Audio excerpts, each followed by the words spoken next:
आणि पाडलेले मंदिर मुघलांनी परत बांधून दिले. 14व्या शतकात बांधलेले पुण्यातील सोमवार पेठेतील नागेश्वर मंदिर हे सर्वात जुने शिवमंदिर आहे.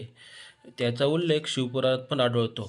मंदिरामध्ये संत तुकाराम आणि संत नामदेव यांनी भेट दिल्याचा उल्लेख आढळतो. शिवपूर्व काळात मुघलांनी जेव्हा पुण्यावर हल्ला केला होता तेव्हा त्यांनी बरीच मंदिरे उद्ध्वस्त केली होती. त्याचबरोबर त्यांनी या नागेश्वर मंदिराचा विध्वंस केला, पण त्यांना काही केल्या शिवलिंगे काही जागेवरचं हलवता येईना.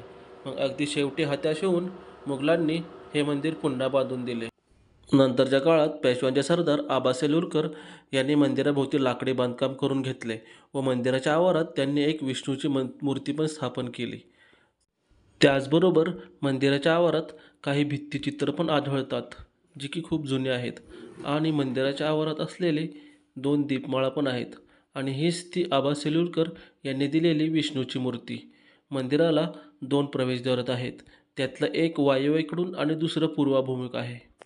पूर्वी पुण्यातील लोक जेव्हा महत्त्वाच्या तीर्थस्थळांना भेट देऊन येत असत तेव्हा या मंदिरात 2-3 दिवस वास्तव्य करत असत व त्यांच्या घरातील मंडळी येथेच त्यांचे दर्शन घेऊन त्यांना पुढे घरी घेऊन जात असत. धन्यवाद मित्रांनो. व्हिडिओ आवडला असेल तर आपल्या मित्रपरिवाराबरोबर नक्की शेअर करा. जय शिवराय.